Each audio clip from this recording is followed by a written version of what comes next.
Welcome back, I'm Tedward, and today we're going on a road trip in the new 2027 Kia Telluride. This one is terrain brown matte. I'm honestly surprised they didn't go with some sort of espresso type name for this, because it really does look like a lovely light coffee, like a macchiato or something, but everybody in the neighborhood has stopped to check this out. It's very Land Rover-y. It looks a little bit like a Defender, and of course, the second I start filming, the lawn crews come out, so pardon the neighbor's lawnmowers. That's just the way she goes, buddy. Every time me and Topher drives, always joke. We send photos of lawn crews to each other every single day. The second the camera goes on, there are the lawn crews. Anyway, instead of taking the Honda Civic Type R, we're gonna take this Telluride, and it is wildly practical. It's a 3-row SUV, and so far, I am kind of dazzled by this thing. I wasn't expecting that. I don't have a whole lot of experience in the way of Kia or Hyundai, but the Koreans, boy, have they made some advancements very quickly. Kia, it wasn't long ago they were the butt of the joke. If you drove a Kia, that might be something that you would have put on a TV show just to show that somebody didn't have a lot of means. But today, a Kia, look at this. Door handles like a Mercedes-Benz, but you know what? That's an insult, because these are better than the door handles on the Mercedes. The Mercedes ones almost never come out when I really want them to. I'm sure some of you Mercedes owners are going to complain about that, but in my experience of all the Mercedes I've driven, those are my least favorite door handles, but I almost haven't noticed it in the Kia because they work. The front of the car looks like a waffle iron. Somebody said that it made them hungry for waffles, and I thought that was really funny. But honestly, I think all of the daring stylistic chances they took on this Telluride paid off, because the previous Telluride was a beautiful car, and it was definitely a risk changing that formula, especially with a car that now has this kind of cachet in the market. So let's get out on the road and see how it is on a 125-mile ride down the Cape. As we in New England say, we're going down the Cape. Beautiful interior with different fabrics. So you've got this Alcantara, and actually the headliner in this thing is Alcantara too. Now the weirdest thing about this is the stalk to start and stop the engine and control the transmission.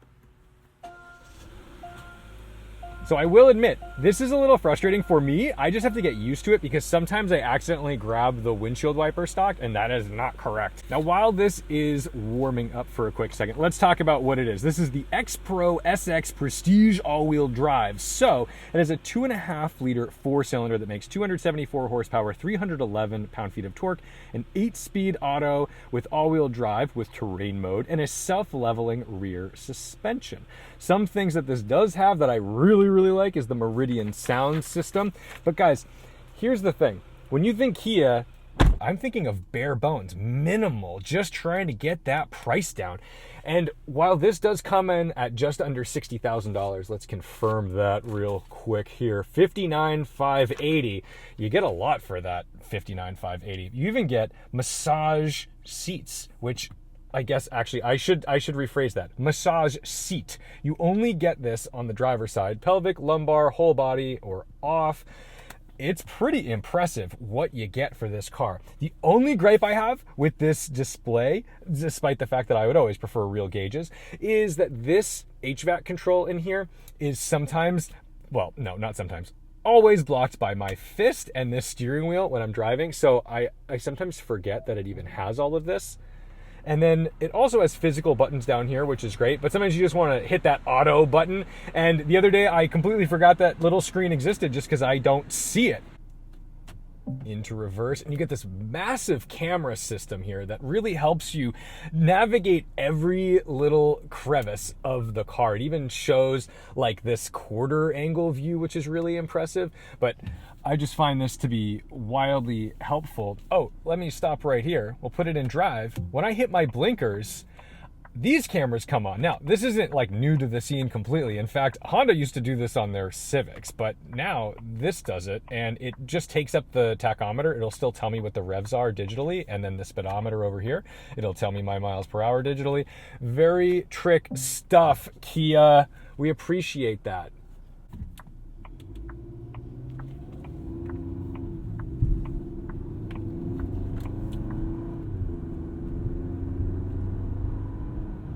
think the first thing I noticed was the engine sound. It's slightly intrusive, especially at low speeds. It doesn't really make much of a difference on the highway. We'll get there. But you're definitely noticing that this is a 4-cylinder turbo. And it's a trend in the auto industry. This isn't something that you can complain to Kia about necessarily, because everyone's kind of doing it. Especially, you look at GM, they're certainly putting 4-cylinder turbos even in their trucks. So that may even help their case in saying, hey, this is fine. We're just playing along with what everybody else is doing. But it is torquey. It just takes a little bit of time for that turbo to spool up. The nice thing about this is it is cushy. It's luxurious. It's relatively soft. This feels pretty nice to drive. And I think most people, if you put them in kind of a blind taste test style, they wouldn't guess this is a Kia, because I just think the brand has come so far, but it came so far so fast that I don't know that the reputation amongst all of the people has quite caught up to what it actually is. But I'm excited for them. This is a really neat product. There's the old one. Handsome car. I've got wireless Apple CarPlay, and then I've got wireless charging down here. But my favorite thing about the wireless charge pads, there's 2 of them. I think they made some room by putting this transmission stock up here. But this light right here, there's a little light that just comes on and tells me that it's charging. So I don't have to go and hunt for this little guy, or I don't have to tap my phone to see if it's actually charging. It tells me right there, and it's just a lovely small reminder that the thing I want to work is working. It's just telling me, hey, we're engaged, let's go.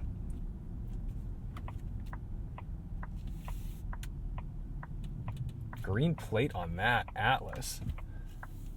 Hard to keep those in Massachusetts now. They're all taking them away.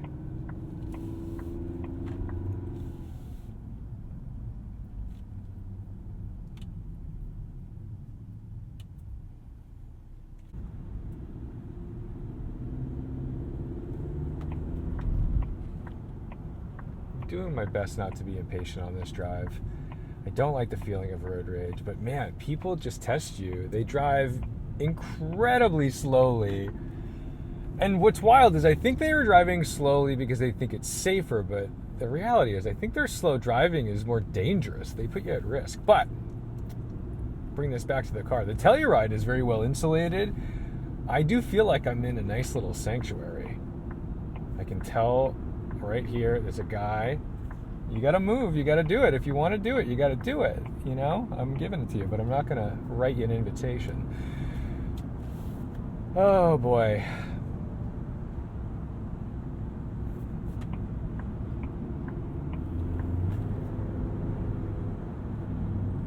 And now begins the actual trip. We're on 495. We're heading south. This is it, man. This is Cape traffic. We're probably choosing the worst possible time, but it's a good time to test out a car to see if it is the thing you actually would want to transport yourself and your family in. We'll see how well adjusted and friendly I am in 2 hours and 14 minutes. Fingers crossed 2 hours and 14 minutes, because I sincerely hope that traffic doesn't just build and build and build and we sit here all day. But I'm also curious about the fuel economy. This is only rated to about 22 miles per gallon. There is a hybrid version of the car, but that's not what we're in. And I have some gripes just industry-wide about this, because it feels like we've moved away from V8s to turbo 4-cylinders, but we haven't really improved the overall fuel efficiency. Maybe the emissions are better, maybe it emits less other noxious gases and things, but in terms of what I'm actually paying out of pocket, like my V8 Lexus GX 460 is kind of on par with what a lot of these 4-cylinder turbos are doing. And I know that I would prefer the V8 to the 4-cylinder. I don't know about you guys, but that's just where my head is at. So it would be great if these 4-cylinders were returning 25, 30 miles per gallon, but I suppose that's where the hybrid technology comes in. This camera's great. This is super helpful. I mistakenly left up the sunshades on the rear glass, which are lovely, but they really do obstruct my view. I want to have a little more view out of those windows. And they're already tinted, so not the biggest deal. All right, let's catch up down the road a bit when we're crossing the bridge to the canal. while we're sitting in traffic, I've got this lovely cabin, air conditioned, and I'm using the wireless charger. But here's the thing. I almost never use wireless charging because it overheats your phone, but I thought today, let's just use the capabilities of the car. Maybe I'm being an old man yelling at the clouds, being a curmudgeon, but look, my phone is actually losing charge. It was at 51%, now it's at 49%, and it's losing charge because it can't charge because it's too hot. So I'm having to like pick up my phone and hold it against the vent and cool it down and then put it back on, in which case it's not really, this is like just not better. I know there's other car manufacturers who are putting like fans under the chargers and stuff, but it just, I don't know, maybe I'm like unique in this experience, but I do not think they work. They just simply do not work. And I am much more happy to plug my phone in than to play this wireless charging game, because now my cords, they're in my backpack. I can't get them and switch this method unless I pull over and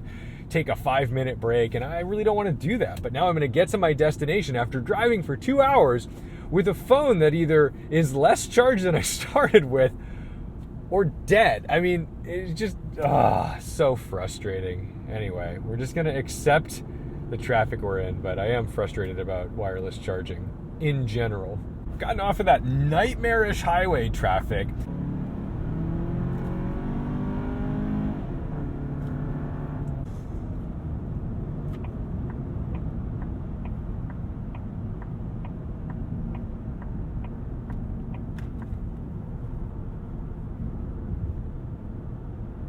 Is this Honda just taking like an expert line?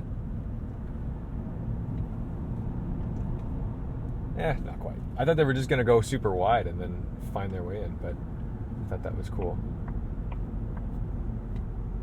I think this is going to merge, so I'm going to be generous here. But this is the official entry to Cape Cod. You got to cross the canal.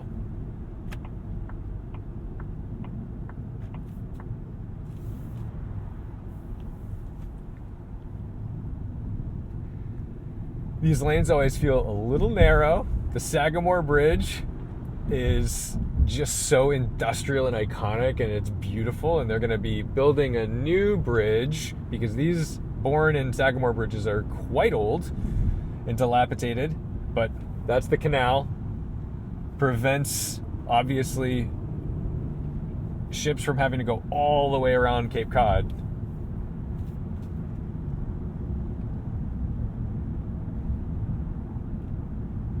All right, now we're on Cape. It's official. That used to be the Christmas tree shop right there. And it has the windmill thing. And it is not a turbine, it is a windmill.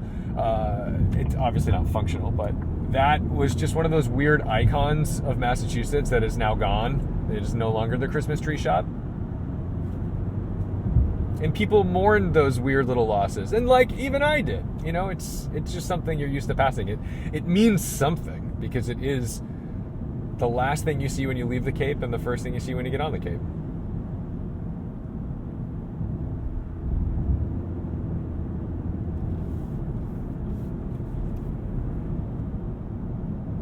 And now we're just going to sit on Route 6. It's going to be a little trafficy up to usually somewhere around like East Ham, and then it thins out just because if everyone was going to Lower Cape, then there's only so many people going up to Wellfleet, Truro, and Provincetown. So the further up you get, the easier the traffic is, which is nice.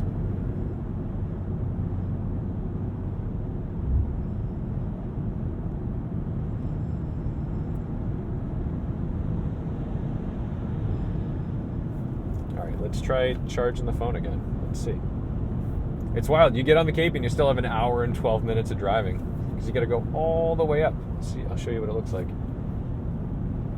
Boom. That's where we're going. We can get enough service to populate the rest of the map.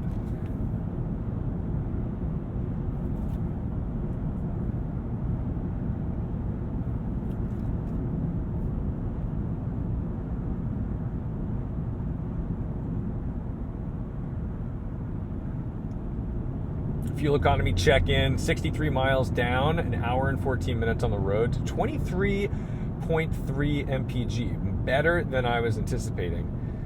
But like any good fuel efficiency test, you got to go back and forth. So we will monitor this and we'll talk about it, but we still got to get home in a couple days, and then we'll know what the true fuel economy is, because anything we're descending here, we're going to have to ascend on the way home.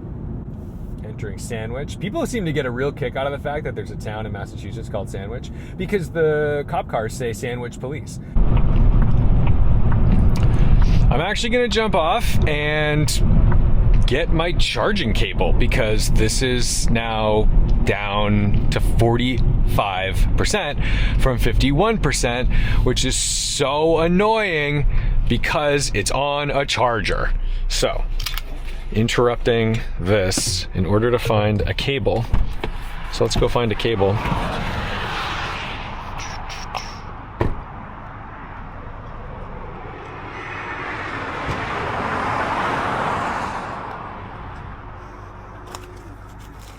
Jackpot. Always keep your cables close. Normally that's within arm's reach.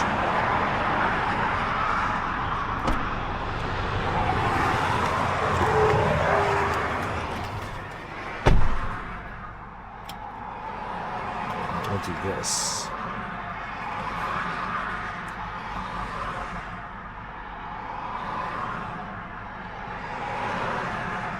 Yes, drink my baby.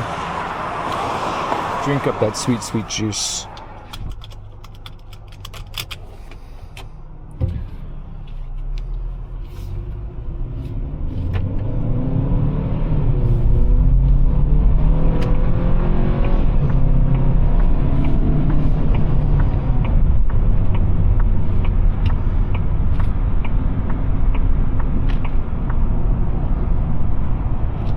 This is the final stretch into P-Town. That monument out there, Pilgrim Monument, is the center of town essentially. And that's where we're going. And there's one road in, for better or worse. It does make it slightly frustrating. I guess there's two roads in, because you could be on 6A along those houses, which is lovely. What's great is this Telluride is a pretty luxurious ride. It's quiet. It's easy to drive. It's not nervous on the steering wheel. I think for punchy adjustments, if you're trying to make some quick passes and stuff in traffic, sometimes this transmission and this turbo engine can be a little bit behind the 8-ball. But what it does also really well is its adaptive cruise control with its lane assist is pretty impressive and feels kind of top of class, and it's cheaper than some of the cars that I complain about with those things. The wireless charging was a miss, unfortunately, and I did have to stop and get my wire, which I usually do. I usually don't ever even bother with wireless charging. I did it for you. I did it because I wanted to test it out and see if it was going to be something that was going to work out for me. It was not, and that's a bummer. But now we're entering the dunes. Traffic is dissipated. There's the entering Provincetown sign from the state and the fun one on the right. And now there's just sand on either side of the roads. It's fantastic. There's not a whole lot of places like this in New England, and it's really fun to see this. I mean, this is just a different landscape, a different planet. And riding my bike around here is actually one of my favorite things in the world, just because you can get out in the dunes on these great trails and you can see things that you otherwise would not. But now is not the time to get pulled over. So we'll just dial this speed back a little bit. We're not being bad. We're not being too bad, but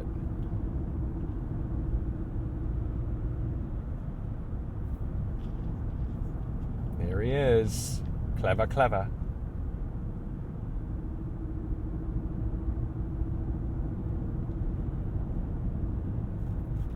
Another feature I never really showed you has a camera in the rear view, which is lovely. And it's actually a really nice camera. I mean, this screen is high resolution. It looks fantastic. I prefer the mirror just because it's more natural to me, but it's a really nice feature.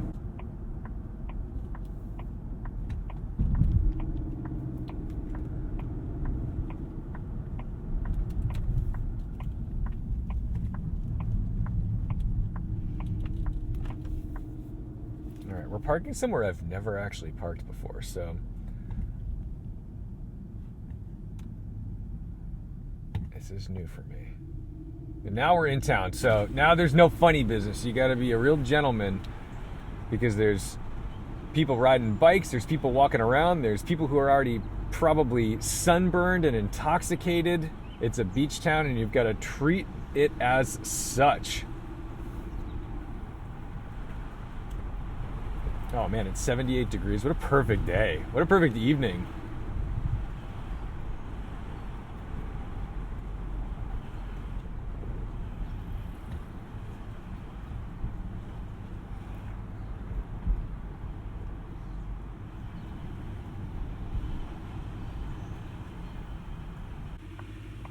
Oh my goodness, Tesla, you can't keep turning while you're turning. You're going to turn into me. I don't want to typecast the Tesla drivers, but they are not great.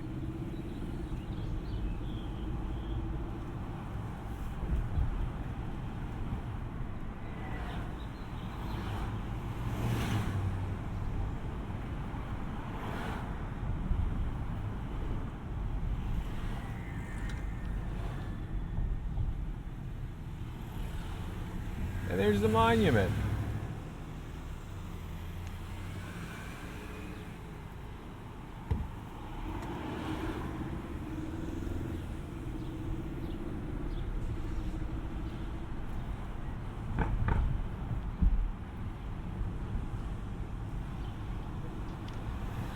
Now, if you know the area, you know that commercial street's just down there. We are not going to drive down that street. And you really shouldn't if you can avoid it. It can be fun certain times of day, but like usually it's just a total nightmare. Yeah, that's the deal.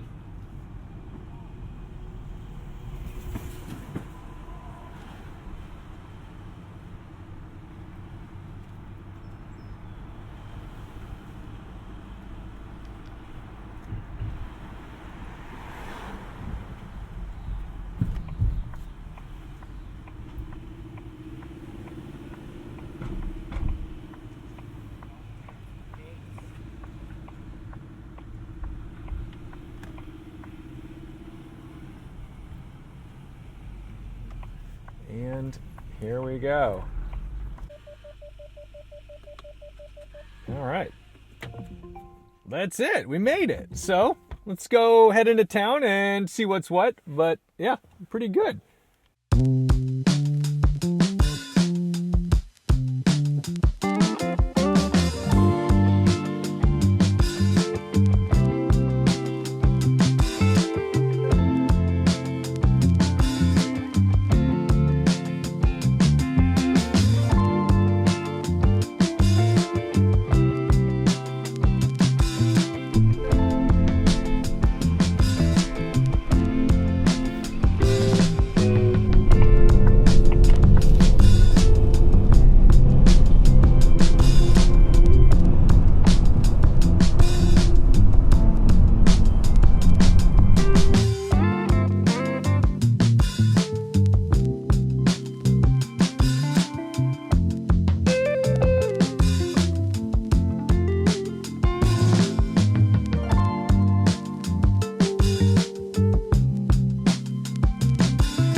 Kia has features that I really just did not expect from this car, or actually even any car. So when I hit 80 miles an hour in this car, which I'm not able to do right now due to traffic, and honestly, I've been kind of cruising at 70, 75 with this, but when you do hit 80, the seats, they squeeze you. These shoulders come in and make sure that you're right in place, like more sporty, keeps you in line if you were gonna make any abrupt moves at speed. It's gonna make sure that you're held in nice and tight. Another thing that it does is this driver's seat is a massage seat. And every so often, all right, this guy came in, but he's not passing anybody, so we're just gonna go back over and cruise. Every so often, it wants to, I guess, like, enhance blood flow or circulation. So the lumbar support, right? Stopping lumbar stabilization system. It's all relaxing now and letting me breathe. But every so often, it just starts pulsing and moving the lumbar. This is a really great feature, except that I don't always want it to happen. There's times when I'm in traffic, there's times when I'm doing stuff, I need to be on and off that brake a lot, and suddenly the seat is like pushing me toward the steering wheel with this lumbar adjusting. I'm sure there's a setting in this menu that I just haven't really dug for because I forget about it until it's happening. So every time I stop the car, I have not remembered to go back through all of the settings menus to change this. But the way I've been able to stop this is either by adjusting the lumbar down here or turning on and then off the massage seat. So that's what's going on. It is a pretty luxurious feature to have in a Kia. It's a pretty luxurious feature to have in any car, honestly. And that is what's so wild about this car. The Telluride, it had a lot to live up to from its first generation, but it also has not that much to live up to the Kia name. And every time it does something, every time I discover a feature or a feature appears that I'm surprised that any car has, and then I have to remember, that feature is in a Kia. I am just blown away, and I feel like these Korean cars have been a bit of a blind spot. Sure, I had my fun in the Elantra N and some cars like that to make sure I understood what the performance sector was doing. But when it comes to like these daily driver family cars, they are getting really impressive features for ultra reasonable money.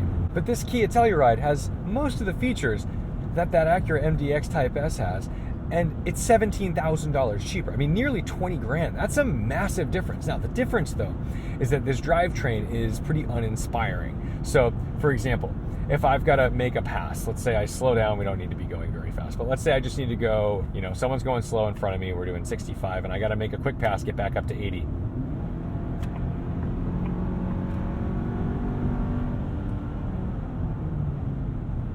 It will do it, but it is not the just lean into the throttle kind of thing that you get out of that 3-liter V6 turbo in the Acura.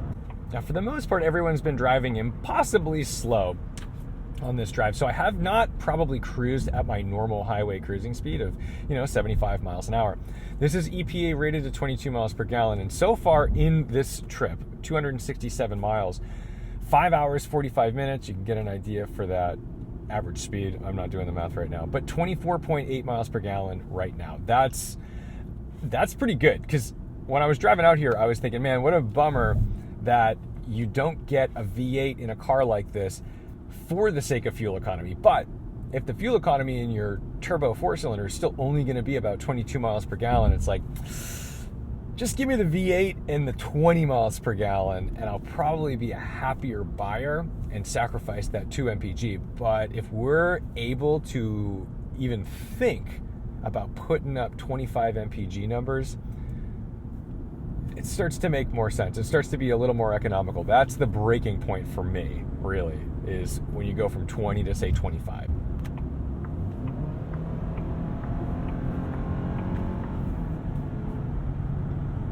But you don't get the fun J35 noises that you get in the Pilot or the Ridgeline or something like that. So if that is important to you, you're gonna probably overlook this regardless of how feature heavy it is. But if you're looking at something that you're like, you know what, I just need something with a really great warranty that gets me around, that has enough power, because it's not slow, it's just not fast, this is gonna do just the job. This engine can be a little noisy. It'll give you some clackety clacks on the either injectors or the top end of this engine. Not the most inspiring sound as far as I'm concerned, but it is still running, so I think it's all normal. That's a great cruise control setup, and honestly, the driving assist, the lane assist, is probably one of the best in the business. It feels really confident. It maybe hugs the checked lines a little more than I'd prefer. I usually like to be, especially if I'm in the left lane like this. But look, it'll do a very safe lane change. I'm not doing that. I'm holding the wheel because I have to, but it did that on its own. And it's exactly the kind of lane change you want. It's assertive. It's not too cautious. There is a real delicate balance. See, we're a little more right than I want to be. I feel like I'm closer to that truck than I'd like to be. And then I end up kind of fighting the wheel to move it over. But that's the only calibration that I think I would adjust on this. But when you have a too aggressive lane change, then it's a little sketchy. If your lane change is too slow, you might miss opportunities. And that's what I think the Acura MDX lane change does a little bit poorly, is that when it does change lanes, it really takes its time to think. And at that point, like, I'll just do it myself. The ride quality has been quite impressive. I have never once hit a bump or thought, man, this is too stiff or too soft. Like, it's tuned incredibly well. Also, it's on a pretty aggressive sort of all-terrain tire. They're not that loud, and it's well insulated. So I was wondering if this was going to be well insulated, and it would have been kind of an insult if it was loud to drive, especially when you've got like a nice leather dashboard, some other materials, and the Alcantara headliner. I don't want to stare at those nice features and then feel like I'm in a cheapo economy car. And that's a wrap on the road trip. We did 284 miles. We averaged 24.9 mpg, which is genuinely shocking out of this because it is EPA rated at 22, but we did have some slow traffic-y speeds, and I am pretty dialed in with the throttle. Everybody in the neighborhood has come up and asked me about this car. In fact, I actually had my Porsche 911 sitting in the driveway this week next to the Kia, and no one had seen that Porsche in about a year. I don't drive it very often. It usually lives up at Garage 42, where I store my cars in Acton. And nobody cared. They all wanted to know, what was this thing? It looks very Land Rover-ish. It looks a little exotic. It looks like something that is futuristic, but actually desirable, not just some cyberpunk thing. I will admit, though, there are some people that genuinely did not like it. But because it's a Kia, people are either quick to dismiss its style and say, oh, I don't like it, or most people are actually quick to praise it and think, wow, look how far Kia has come over all these years. And it feels like Kia and Hyundai are moving faster than anybody else. It feels like they grow 10 years every 5 years. So it's very impressive. Now, it is difficult for me to really differentiate these trim levels. I think there's 7 trim levels maybe of this Telluride, and this one is the X Pro SX Prestige all-wheel drive. It's very difficult, but this is the top dog, and it comes in at just under $60,000. And here's the thing. You can do 2 things with this car. You can praise it and be so impressed with all of the features that this thing has, whether it's the massage seat for the driver, the heated and cooled seats, the great visibility with these dual moon roofs, gives you so much light in the cabin. You can also be impressed with the lighting design. You can be impressed with this Meridian sound system, which absolutely bumps. You can be impressed with these HVAC controls back here that look like something, you know, you'd get on a Cadillac Escalade or something. You know, there are some really impressive things in this vehicle. You can be impressed with the USB ports in the seats. You can be impressed with the third row. You can be impressed with the storage this thing has, because I've transported my bike in it. It's been fantastic. You can be impressed with these little rollaway guys. You can be impressed that these have, I'm sorry, I could go on forever. These have ventilated seats in the rear outboards. I mean, there's just some really cool features on this thing. But it doesn't have the most awe-inspiring powertrain. But this is where Kia, I think, let's see if I can find this, has a little trick up its sleeve. Because for every good thing it does, people say, wow, it's a Kia? But then if you complain about something, they say, yeah, well, don't worry about it, it's a Kia. And they seemingly are able to work this in an incredible manner. Now, you open this hood, and because the car is so amazing looking, in my opinion, I really do think this is a stunning design, and it was a risk on their part to go this bold. It is a little bit of a bummer when you open the hood and it's just this. You almost expect a little more fanfare under here, but that's also fine, because when you open the hood of, say, the Acura MDX Type S, you don't get much more than this under there anyway. My love of this car comes from how well dialed in it is from a chassis standpoint, a drivability standpoint. It is an enjoyable thing, but it's not remarkable to drive. And this engine and transmission are just fine. I don't have issues with them, but they are not a standout feature of the Telluride. So if you're somebody who just really enjoys a phenomenal engine that's going to behave in a really immediate, responsive way, you're not going to get that from this, because you are going to have to wait, bury that throttle, let that turbo spool up, and you will get torque. But you can't just roll into the throttle and ride that wave. So that's where that falls off just a little bit. I wish I had a group of people that I was driving. I met people down on the Cape, and I would have loved to stack people in this Telluride just to get their experience. But, you know, it is a reasonable, comfortable place. I had people asking me, should I get a Telluride or a Defender? And my recommendation is, honestly, if you are somebody who really cares about features, you're somebody who wants clever design, you're somebody who wants something that looks a little more futuristic, you're somebody who wants both buttons and screen controls, I think this is a really incredible option. If you're somebody who wants a driver's car, this won't disappoint, but it's not going to thrill. And my final thoughts are almost not even about the Telluride. It's just about wireless chargers in general. Somehow this is a luxury feature, but it almost never works. Every time I use a wireless charger, I feel like my phone overheats, and then it eventually says, hey, I can't charge anymore, and then begins discharging, essentially, because it's being used for Apple CarPlay and all that stuff. Guys, do yourself a favor. Get yourself a wire. Protect that phone. Don't overheat it. And don't worry about this stuff. But I just think this is a really well executed package. I do not know what the reliability of such a thing might be. But the good news is it's a Kia. So what do you get? You get your 10-year, 100,000-mile limited powertrain warranty, your 5-year, 60,000 basic, and a 5-year, 60,000-mile roadside assistance. So it's difficult to complain when you know it's covered. The camera systems in this car are fantastic. The doors, the handles, the fact that they can retract and come out as I actually need them, and they move in kind of a fast way, I think these are better than any execution Mercedes-Benz has done. I mean, that's what this vehicle does, is it oddly steps up the game with competitors that cost like triple the money, and that really is a little mind-blowing. This one is the off-roader version. I don't know that I'd really be taking this thing off-road, but I also didn't get to test it. If you don't need these sort of all-terrain tires on these 18-inch wheels, maybe go for a different trim level. But because there's so many trim levels and they're a little bit difficult to memorize, go check out what they have available. It seems like there is a seat for every ass when it comes to the Telluride. They definitely have a Telluride with whatever features you want or don't want. But it appears to be tow ready to get stuck in the dunes or in the mud or in the muck or whatever the heck you're trying to do with the thing. And they thought about the little things. It's got a spare tire underneath, and then in here, check this out. All right, this is a trick.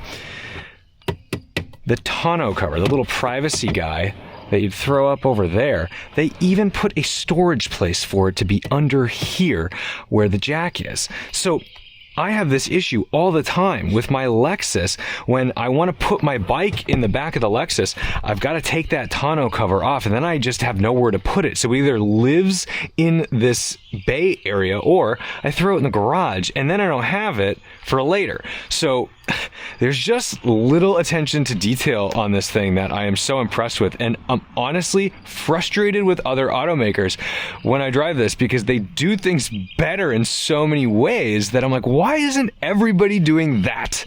But I think that's gonna do it. Like, look, this was a really charming thing. Am I gonna miss it when it's gone?